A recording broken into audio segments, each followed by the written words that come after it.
ابن أختي ما كنتش أتخيل إنه كده أبداً، ولا كنت أتخيل ممكن يعمل ده عليا غفلة وفي المواصلات. أنا عارفة إنكم مش فاهمين حاجة، بس اللي هحكيه ده حصل فعلاً.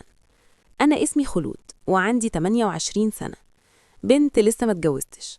وعامة أنا من الناس اللي بتحب تتحرك كتير وتتفسح وتخرج، لأن شغلي أغلب الوقت بيقعدني في المكتب، مش بشوف حد ولا بكلم حد.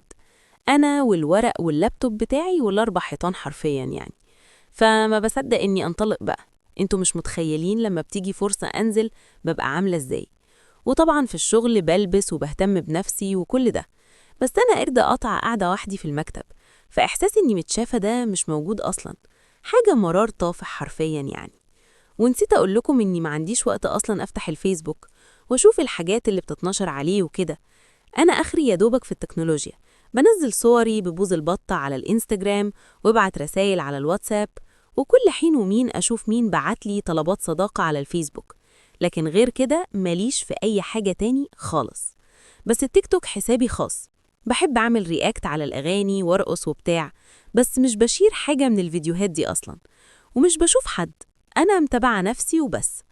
نسيت أقول لكم إني طول عمري في مدرسة بنات. كنا هادين شوية، لينا طبعا هزارنا ومشاكلنا، بس أهدى من الجيل اللي طالع خالص. أنا بقول من الجيل اللي طالع لأني مواليد 1998، يعني آخر التسعينات. وعلى فكرة مواليد من 96 لحد 99 أكتر ناس اتظلمت بجد، لأننا مش جيل التسعينات، ملحقناش اللي بيتكلموا عنه قوي. وكمان إحنا مش الألفينات خالص، إحنا ملناش توصيف. والجميل إنه بتوع التسعينات يسمعوا إني 98 يقول لك لأ أنتوا مش تبعنا، وبتوع الألفينات لو سمعوا يقولوا لأ أنتوا مش تبعنا. معاناة. خدتكوا بعيد عن الحكاية، معلش بقى سامحوني لأني رغاية شوية، بس ما خدتكوا مش بعيد قوي، لأن اللي حصل هو ليه علاقة بفرق الأجيال ده. أكمل لكم وهتفهموا. أنا ليا أختي أكبر مني ب 18 سنة. أيوة، حصل. أختي الكبيرة أكبر مني ب 18 سنة. ما تستغربوش، إحنا 14 أخ وأخت، علشان بس التليقة. أمي كانت كل تقريبا سنتين بتخلف، وأمي مش أرنبة، ده عادي في الصعيد. وأصلا هي اتجوزت صغيرة جدا يا عيني، كانت تقريبا 16 سنة، وفضلت تخلف تقريبا لحد سن 38 سنة آخر واحدة جابتها. وكان في توأم وأطفال ماتت، قصة يعني. فما تستغربوش من فرق السن بيني وبين أختي. وأكمل لكم. أختي عندها دلوقتي 46 سنة، وربنا كرمها ب3 أولاد. الكبير فيهم اللي هو ميدو بطل القصة عنده 16 سنة. طبعا انتوا متخيلين اني بقول على شاب حرفيا، جسم وشكل وكل حاجة. ده ابن أختي. الموضوع صعب جدا، وفي البيت القصة دي رهيبة بجد. اللي عندها مخلوق بالحجم ده هتفهم معاناتها. أختي زهرة هي ساكنة في الدور اللي فوقي على طول. أنا خدت شقة تحتها في نفس العمارة علشان ما كنش وحدي وكده. المهم، فميدو بيه عندي أغلب الوقت، ولما بخرج هو بيكون عايز ينزل معايا أو كده. تقريبا من بداية السنة دي وأنا شايفة الولد متغير شوية، مش هو اللي كنت بلعب في خدوده من كام شهر. حاسة إن في اختلاف فيه، وبقى بيعمل حركات تطهق وضرب، وكله تحت اسم أنا بهزر. وأحيانا يشيلني وزعق. أنا كلي 55 كيلو يعني، فهو بيروح جيم وكده، فممكن نلاقيه يشيلني عادي جدا. بس كنت بسكت علشان أختي ما تزعلش. وميدو بالنسبة لي حاجة مهمة وأساسية في حياتي بجد. وصحابي كانوا بيموتوا فيه، بس برضو حسوا بتغيير شوية، وابتدوا ياخدوا بالهم من تصرفاتهم قوي معاه، وابتدوا يخلوا بالهم من الكلام قدامه. وفي يوم كنت وعدته إنه هينزل معايا، وهنكون وحدنا طول اليوم ونتفسح سوا. وده لأنه كان بيزن عايز كده. أنا على فكرة عندي عربيتي، بس اليوم ده هو كان مصر إنه مش هياخد عربيتي وهنتفسح مواصلات. أنا معرفش، ما كنتش حاسة بالراحة. يمكن لأن فكرة أساساً إني هركب مواصلات في عز الظهر في الصيف أرهقتني لوحدها، مش عارفة. بس علشانه قلت ماشي. وحرفياً ركبنا الأتوبيس، كان زحمة جداً، وكنا لازقين في بعض وهو واقف ورايا، والجو حر جداً ومعجنة، وهو لازق فيا قوي. نزلنا، أنا ما كنتش طايقة نفسي. فضل يلح عليا وهو مبسوط قوي بالتجربة، وكان فرحان وبيضحك، وأنا مش فاهمة إيه السبب بالظبط، إيه الممتع في الموضوع.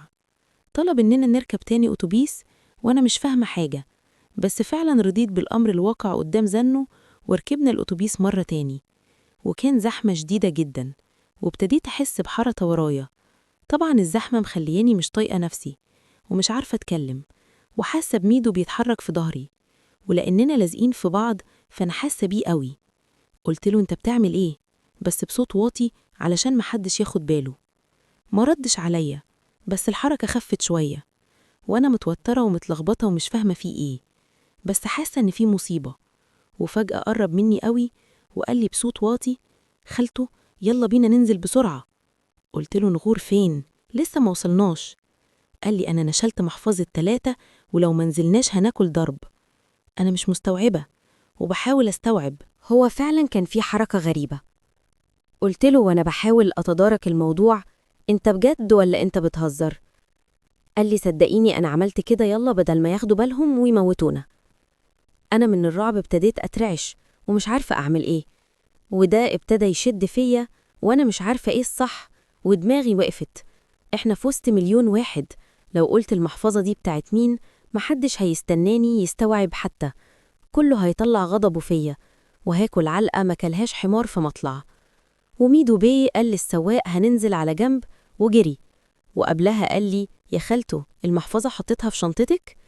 أنا قلبي وقع في رجلي، واضطريت أجري وسط الناس مكانه ونطر من الأتوبيس، والبي واقف ماسك الموبايل وبيصور، وأنا مش مستوعبة هو فيه إيه، وهو بيضحك وبيقول لي إنه طالع لايف حالياً وبيصور مقلب عمله فيا وإحنا في المواصلات.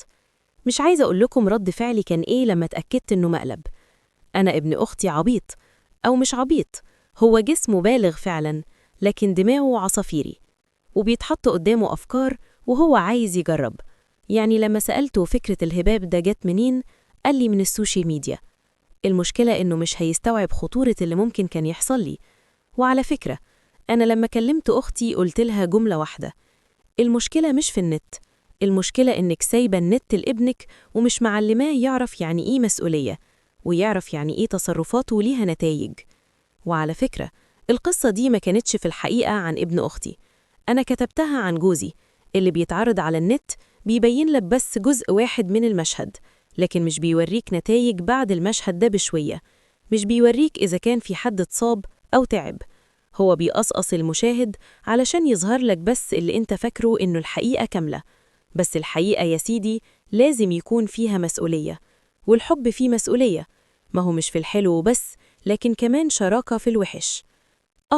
نسيت أقول لكم، أنا مش سميش خلود، أنا اسمي أميمة وعندي 37 سنة، وحكايتي ما ينفعش كنت أحكيها بشكل مباشر، علشان عيب قوي إني أطلع سر إنسان عشت معاه في بيت واحد وتحت سقف واحد ونمت معاه على سرير واحد، حتى ولو في غضب بينا.